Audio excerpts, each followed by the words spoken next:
Have you ever thought about how names can hold so much power? They can evoke history, culture, and sometimes a whole lot of drama. Today, we're diving into the fascinating world of countries that have undergone name changes.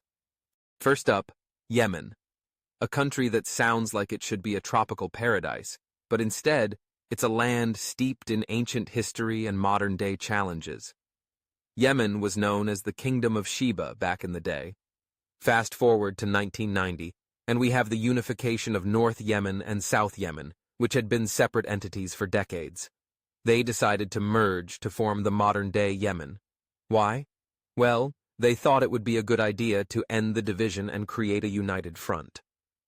Next, we have Samoa. Now this one's a bit of a twist. You might know it as Western Samoa, but in 1997 the country dropped the Western from its name. Why, you ask? Well, it was all about asserting its identity and moving away from the colonial past. You see, Samoa was once divided into two parts, with the western part being administered by New Zealand. When it gained independence in 1962, it was called Western Samoa, but by the late 90s, they decided it was high time to shake off that label.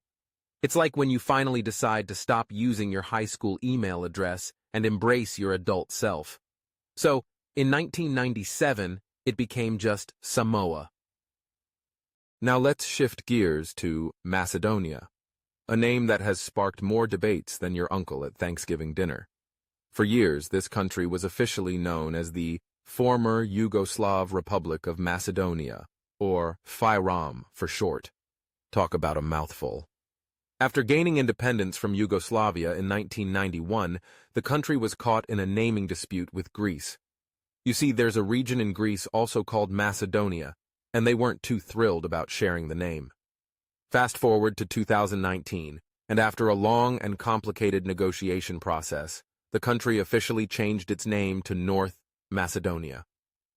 Let's not forget the story of the Czech Republic. This one is a classic case of less is more.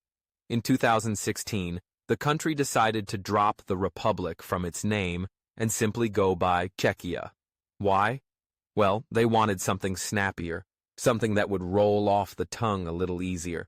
It's like when you're trying to get your friends to call you by your cool nickname instead of your full name. Moving on, let's talk about the land of the rising sun, Japan. Now this might not be a name change in the traditional sense, but it's worth mentioning.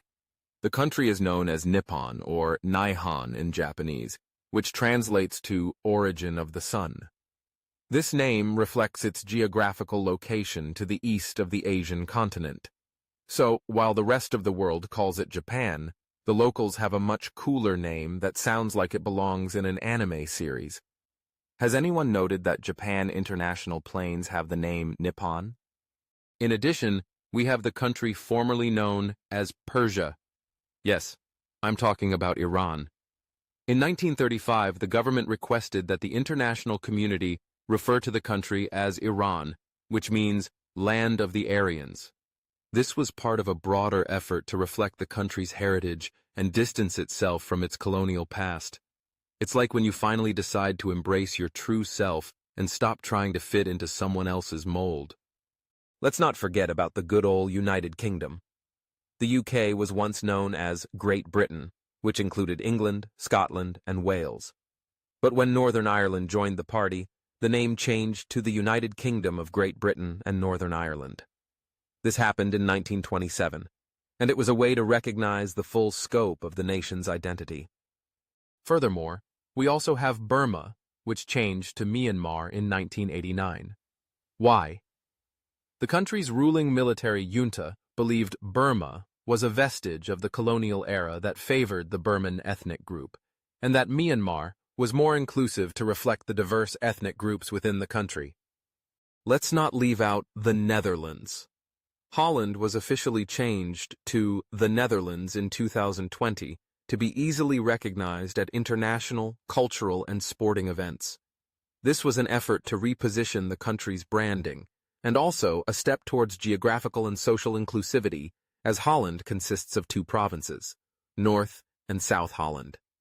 Moving on, Swaziland. In 2018, Swaziland was changed to Kingdom of Eswatini. In attempt to get rid of the country's colonial past under the UK, King Mswati III took the occasion of the country's 50th anniversary of independence to announce it. And there you have it, folks. A roller coaster of name changes that reflect the evolution of nations, identities, and histories. Names are more than just labels. They tell stories, evoke emotions, and sometimes they bring a good laugh. So next time you hear a country's name, remember there's often a rich tapestry of history behind it. Keep smiling, keep learning, and remember, it's a happier world out there. Thanks for tuning in. Subscribe for more mind-blowing info.